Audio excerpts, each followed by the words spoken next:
Good evening, ladies and gentlemen. My name is Phil the Conquistadork. Recently, one of the people that I follow on YouTube put out a video called the Top 3 Arcade Games that didn't really get a great port. That was MichaelBTheGameGenie and his friend the Weekend Game Guy.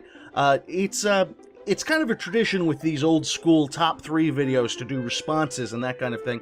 And the topic was one that was near and dear to my heart. So I wanted to get in on it and do a little reply video to it. Unfortunately, Mr. Weekend Game Guy, he knows my soul. He knows me. He tapped deep into the root of my brain that loves on some good old arcade games. He's a prophet, I say. A prophet, damn it. And so he got 2 of the games that I'm a huge fan of. And after giving it some thought, I decided that I don't care. And I'm just going to go into those and talk about the ones that I liked, despite the fact that he's already covered 2 of them. And again, despite that, you should still check him out. I'm going to have both Michael B. and the Game Guy down below where you can go and subscribe and say hello and pay your respects to your betters. To your betters! We were there, pumping quarters into machines like goddamn animals. You were there. You were just a twinkle in your pop's nutsack, I think.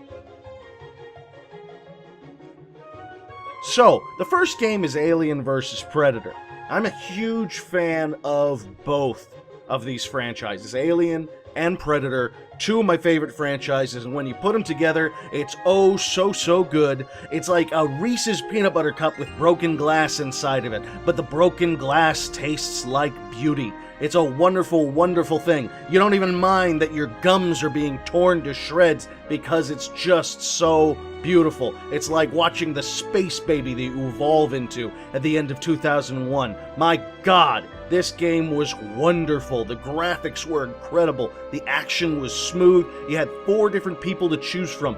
2 Predators and 2 Space Marines, each with their own special abilities, their own weapons, and you went through thousands of disposable aliens, just crushing them. This kind of franchise, the few versus the many, is what beat-em-ups were made for. They are meant for you to pump your quarters deeper and deeper into that in hopes that you could be the guy. You could be the guy who could beat the alien queen. You weren't, because your mother never gave you more than a few dollars for quarters, but it doesn't matter because somebody did, someone did, one of your friends did, and he was probably a liar, but it doesn't matter because he held that goal. He held that gold medal because he was the first person smart enough to lie about the whole thing. What a beautiful person he was. Probably grew up to be a lawyer. Fuck that guy.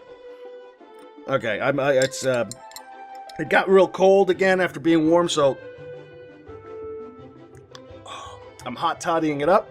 So if you'll excuse me, purely medicinal. All right, onward to number 2. XMen.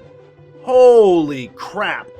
This belongs on every list. It belongs on the top arcade games. It belongs on the top arcade games without ports. It belongs on the best beat-em-ups. It belongs on the list of most famous female entertainers from the 1960s. That's how good this game was. It had everybody. It had Wolverine in that fucking brown and orange uniform that he had, that I was convinced was the original uniform until I got a little older and realized that it was a really unpopular variant that happened when I started into comic books, which apparently was when comic books started to suck. I didn't know, but I still love them anyhow.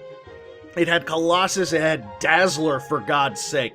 That tells you what kind of time capsule of a game we're playing here. It had Dazzler, and she threw a big pink bomb and just wrecked people, and oh God, it was so great. It was another one of those fantastic beat-em-ups, and it added special extra mutant powers that never appeared elsewhere because these kind of beat-em-ups, you know, they needed to have extra special abilities, so for whatever reason, Wolverine could shoot a laser beam out of his claws, and Colossus could do his thing where he just turned into a giant spark plug and blew everyone off the screen, and Nightcrawler's teleportation hurts people apparently, although I did see that in later games. Other people did that one too, so that one at least carried over a little bit, but oh my god, holy shit. If you were an arcade in the 80s or 90s or whenever, and you didn't have X-Men, you weren't an arcade. You were probably just a gas station with Pong in the corner. A change machine. $25 for an RC Coca-Cola. You know what I'm talking about. Alright, back into the good shit. Excuse me. Never enough whiskey in the world. And finally, we're going to get to the final of my top 3 favorite arcade games that didn't get decent ports, with the original one, if you want to call it that, the one that wasn't on Weekend Game Guy's list. That would be Star Wars Trilogy. I loved Star Wars Trilogy. Not just because it was Star Wars and it had that great soundtrack, not just because it had a giant cockpit seat that you sat in that kind of enmeshed you within the world, and not just because you could fight Darth Vader and Boba Fett with a lightsaber, but because it covered a bunch of different genres. Well, kind of, but not really, but at the same time, kind of. One minute you're sneaking through an Empire base and shooting lasers, another minute you're flying through the galaxy and shooting down TIE fighters, and the next minute you got a lightsaber and you're dueling it up. That blew my fucking mind. That for a fistful of quarters I could get in there and I could play a bunch of different games all within the same universe. I freaking loved it. I was terrible at it, but my god, that's what $5 bills are for. You remember that, guys? You remember putting a $5 bill in the change machine and you got all those quarters and it seemed like more money than God or anybody else should ever have access to? I felt like Scrooge McDuck. I thought I could just throw it over my head and it would fall, probably hurt me, but still, you felt rich in those moments, and that's why those days were better. So that was my top 3 favorite arcade games that didn't get a decent port. Big shout outs to Michael B, the Game Genie, and to Weekend Game Guy. You guys are fantastic, love your stuff, and got me inspired enough to go ahead and make my own little review video for this. Now that's the point though, you're meant to reply. So anybody else who is watching this, who's interested in this, who lived through this, who wants to get involved, please reply, tell us what your favorite top 3 arcade games that didn't get a good port are. I want to know. I want to know what I was missing out on. I had these 3 games. And these 3 games were enough. Maybe there were others, huh?